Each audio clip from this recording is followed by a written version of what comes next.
Now we will begin Part A with the first conversation. Number 1.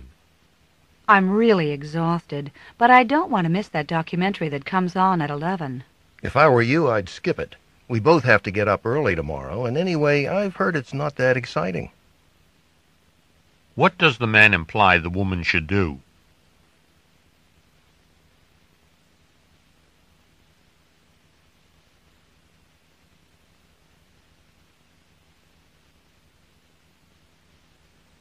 Number 2. You've certainly been reading that one page for a long time now. Well, I'm being tested on it tomorrow. What does the woman imply?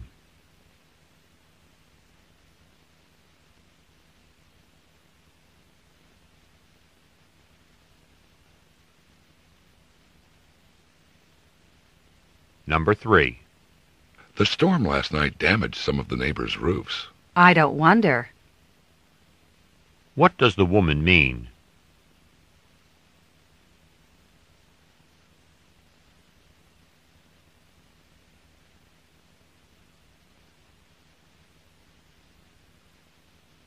Number 4. The university bookstore opens at 9 in the morning. Oh, dear. I need a textbook for my 8 o'clock class today. What does the woman mean?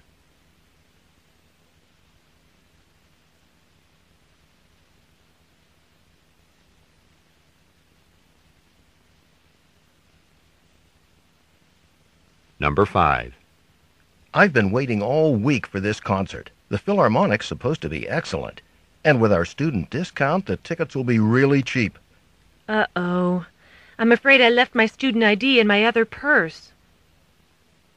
What does the woman imply?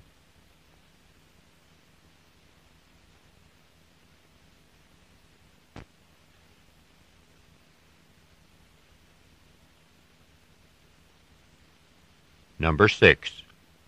Sarah, did you have a chance to buy that new novel you wanted? No, but I had Doris get it for me. What does Sarah say about the novel?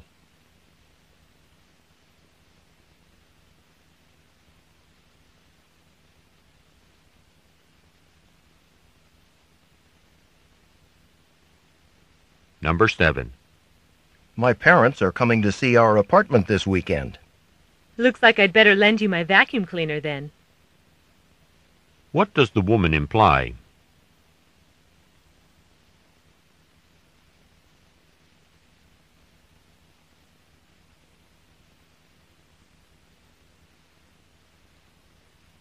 Number 8. Those packages took forever to arrive. But they did arrive, didn't they? What does the man say about the packages?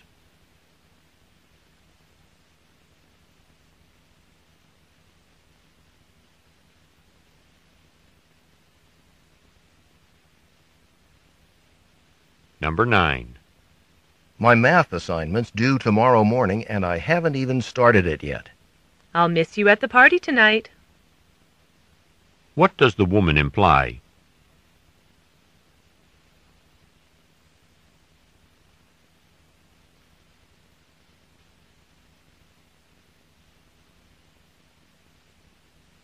Number 10. I need to find a new roommate. So John's going to California after all. What can be inferred from the conversation?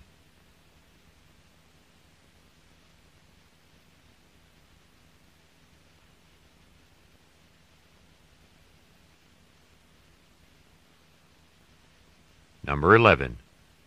Bill has only been on the job a week and already he's acting like he's the boss. He's not going to last long with that attitude. What does the woman imply?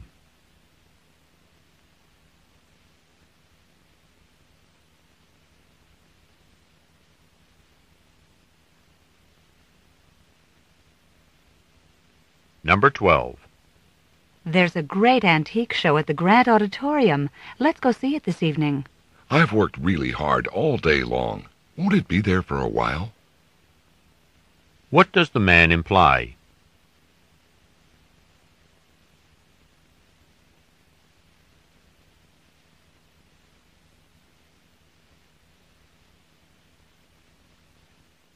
Number 13. Would you like to come to Janet's surprise party tomorrow night? I'm going to a concert tomorrow. I wish I could be in 2 places at once. What does the man mean?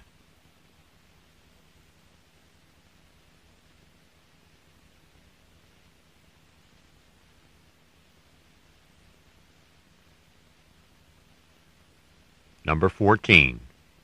You know, every time I talk to Mary, I get the feeling she's being critical of me. Don't you think you're overreacting a bit? What does the woman mean?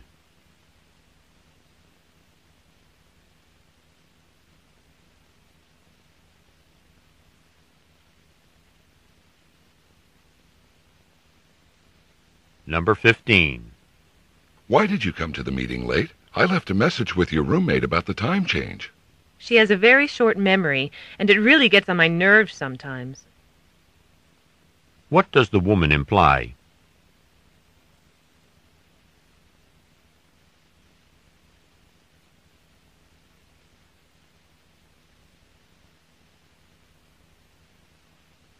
Number 16. Pam says she likes art museums. But she doesn't often visit them, does she? What does the woman imply about Pam?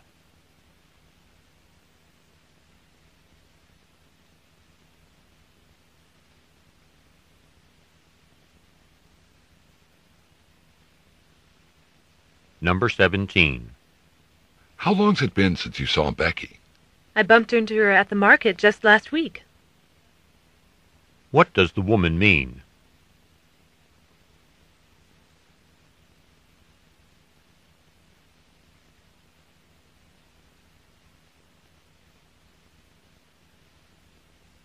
Number 18.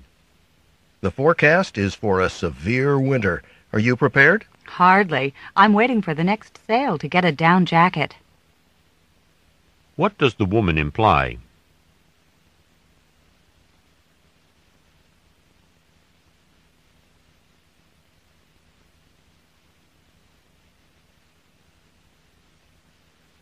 Number 19.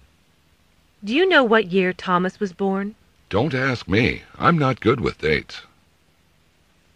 What does the man mean?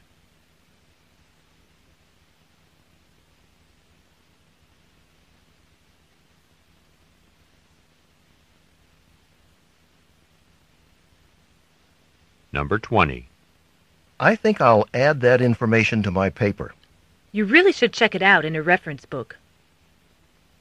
What does the woman imply?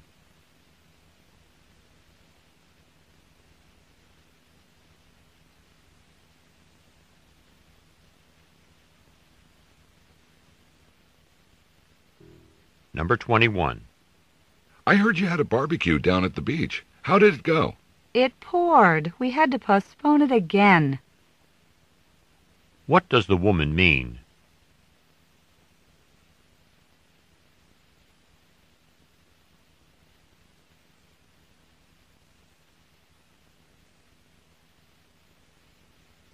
Number 22. I have an appointment with Dr. Stevens at 3 o'clock tomorrow, but something's come up. I'd like to reschedule. Any chance I can get in by the end of this week? Well, we just had a cancellation for Friday. After that, the doctor will be out of the office for 2 weeks. What does the woman mean?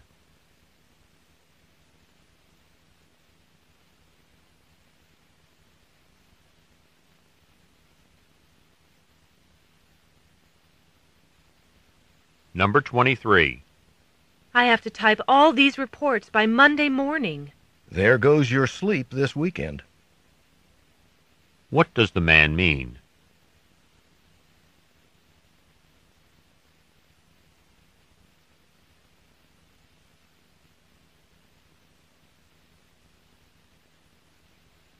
Number 24. This should be State Street, up here on the left. It's not. I think you should have turned left at the last intersection. What does the woman mean?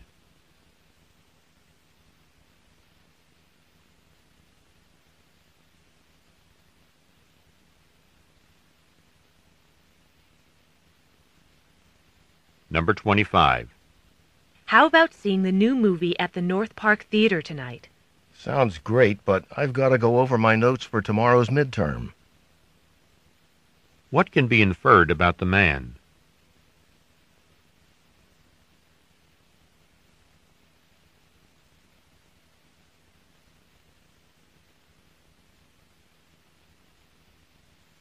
Number 26. Did you get traveler's checks to take on your vacation?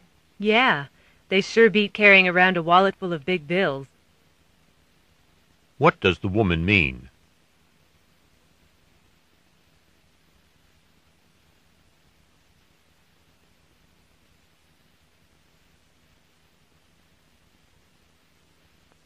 Number 27. Let's ask Professor Brown if she can give us the final exam during the last week of classes. You mean instead of during the exam period? Not much chance of that. What does the woman mean?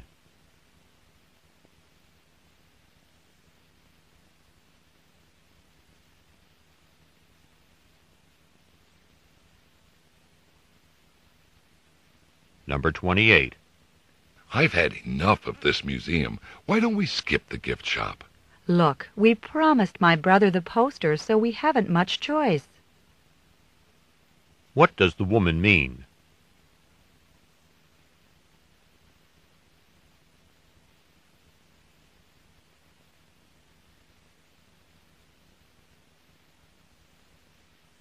Number 29.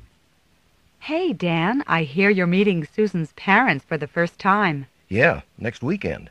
Fortunately, her father loves to fish, so we'll have something to talk about. What can be inferred about Dan?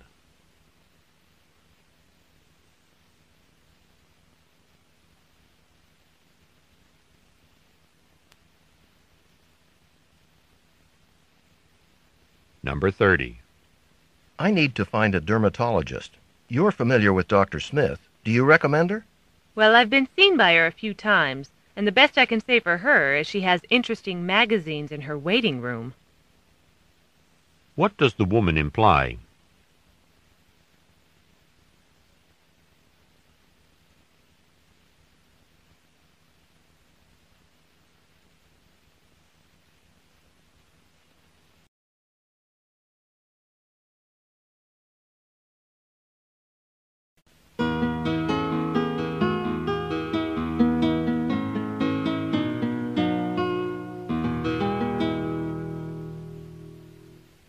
Now we will begin Part B with the first conversation. Questions 31 through 34. Listen to a conversation between two students.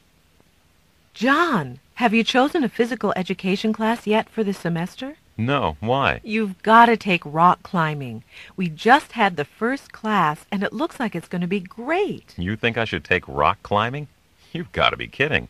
Besides, how can they teach rock climbing when it's completely flat around here? That's not important.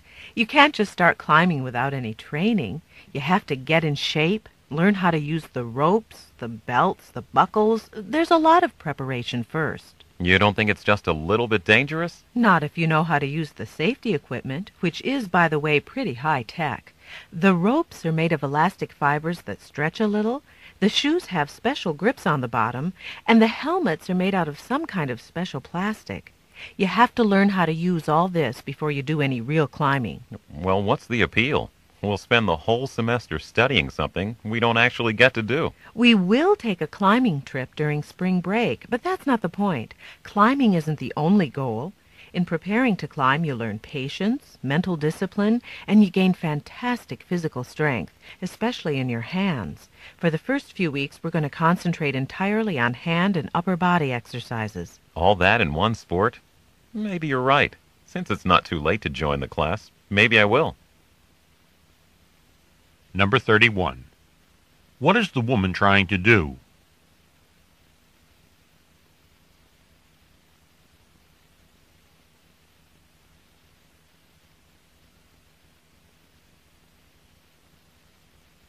Number 32. What does the man imply about rock climbing at their college?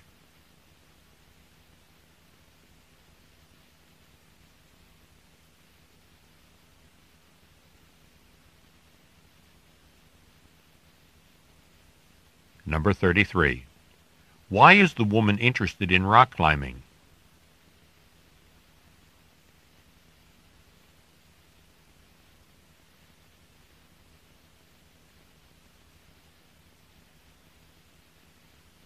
Number 34. What will the first few classes focus on?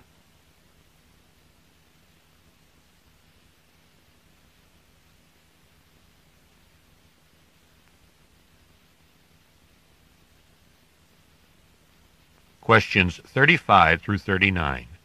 Listen to a conversation.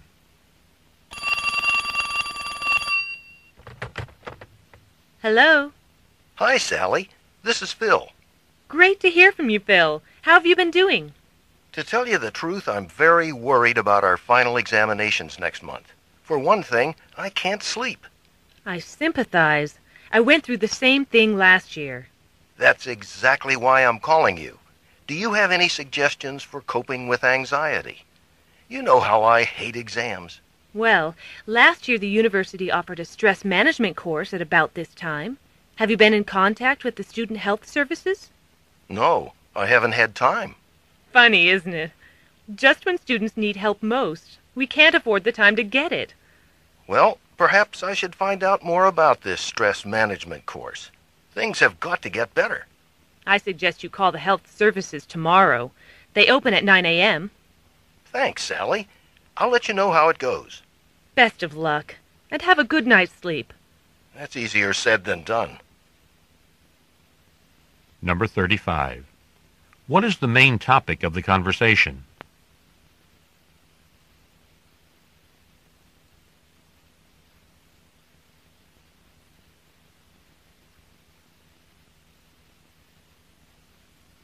Number 36. Why is Phil worried?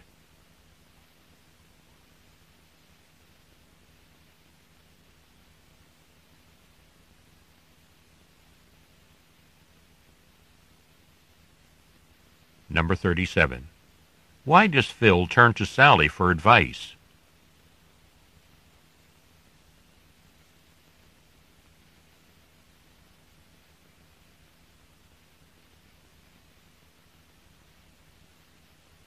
Number 38. Why has Phil not contacted the student health services?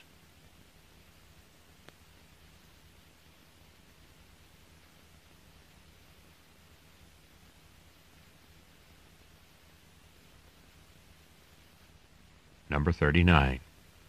What does the university offer to students in Phil's condition?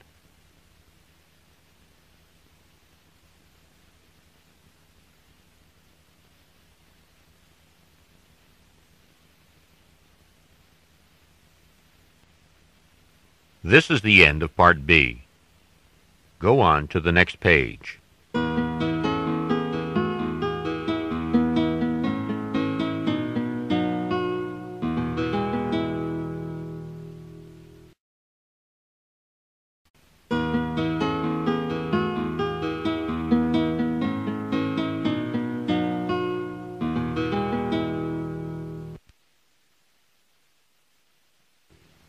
Now we will begin Part C with the first talk. Questions 40 through 43. Listen to a museum guide describe one of the new museum exhibits. We've just seen two contemporary large birds that cannot fly, the emu and the ostrich. Over here is an interesting specimen from the past. This stuffed animal is not the giant penguin it appears to be, but an auk. This particular kind of auk is very rare. Only 78 skins are known to exist, and most are not preserved as well as this one. The great auk, as you can see, was a rather large bird, and it couldn't fly either. However, evidence suggests that the auk was an excellent swimmer and diver. Unfortunately, those abilities did not protect it from being easy prey for hungry sailors who years ago sailed the very cold and often icy waters of Greenland, Iceland, and Scotland. In fact, records indicate that the auk was rather tasty and that its eggs, that its eggs and feathers were useful as well. Still, it isn't clear what other factors led to the big bird's demise around 1844, the last time anyone reported seeing one. Of course, we believe it's important to take extra precautions to preserve the remaining great auk skins. After all, these specimens should prove invaluable for future scientific research. Does anyone have any questions before we move on to our next bird exhibit? Number 40. What is the talk mainly about?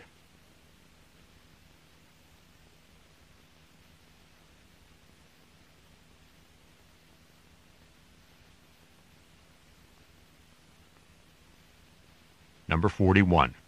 Why was it easy to capture auks?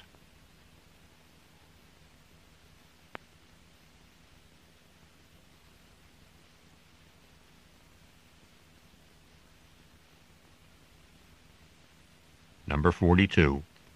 Why did the sailors hunt the auk?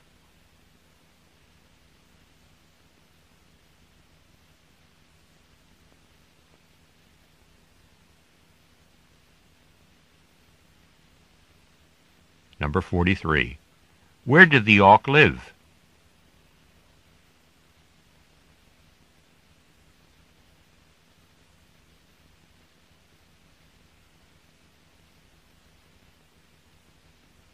Questions 44 through 46. Listen to a presentation being given in a geology class. I'd like to begin by thanking Dr. Kane for inviting me to be here today. Although I'm not a geologist, I have been collecting minerals for years. My collection is really diverse because I've traveled all over the world to find them. Today I've brought a few specimens for you to see. After I discuss each one, I'll pass it around so that you can look at it more closely. As you know, feldspars are the most abundant minerals and are divided into a number of types. These first samples are orthoclases. Notice that they vary in color from white to pink to red. This glassy one is found in volcanic rock. In fact, I found it in New Mexico on a collecting trip. This next sample that I'll pass around is a microcline mineral, also called Amazon stone. You can identify it by its bright green color. It's often used in jewelry and really is quite attractive. These final samples are all plagioclase feldspars. Many plagioclases are very rare, so I'm particularly proud of the variety in my collection. I've also brought a few slides of some larger mineral samples, and if you'll turn out the lights now, I'd like to show them to you. Number 44. What are the students doing as they listen to the speaker?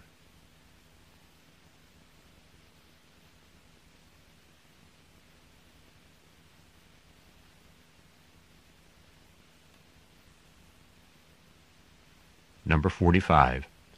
How did the speaker acquire all her minerals?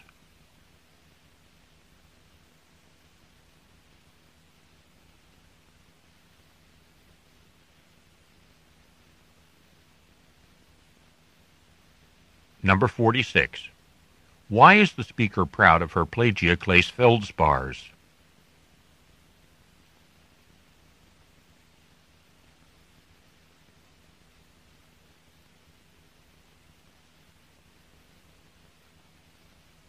Questions 47 through 50.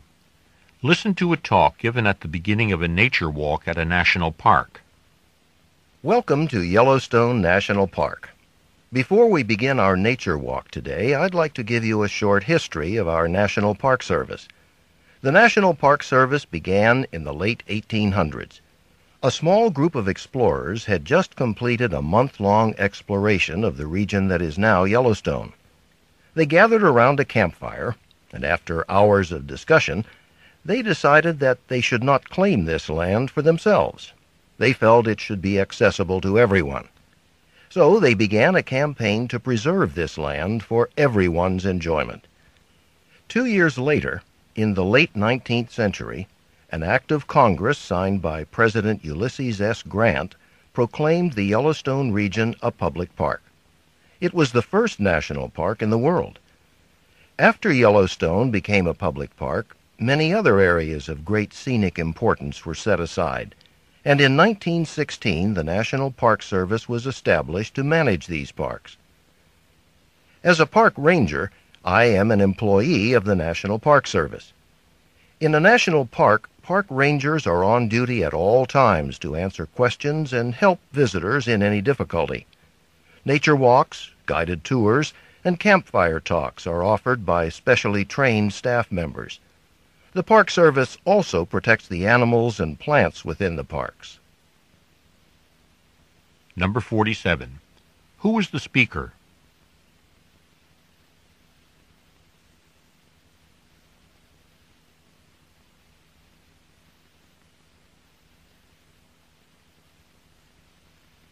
Number 48. According to the speaker, who originated the idea of a public park?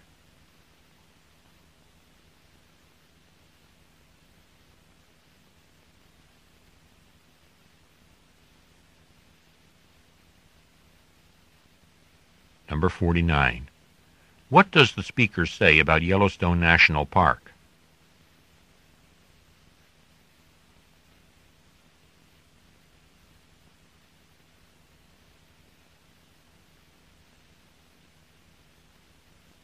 Number 50. According to the speaker, what is one of the duties of a park ranger?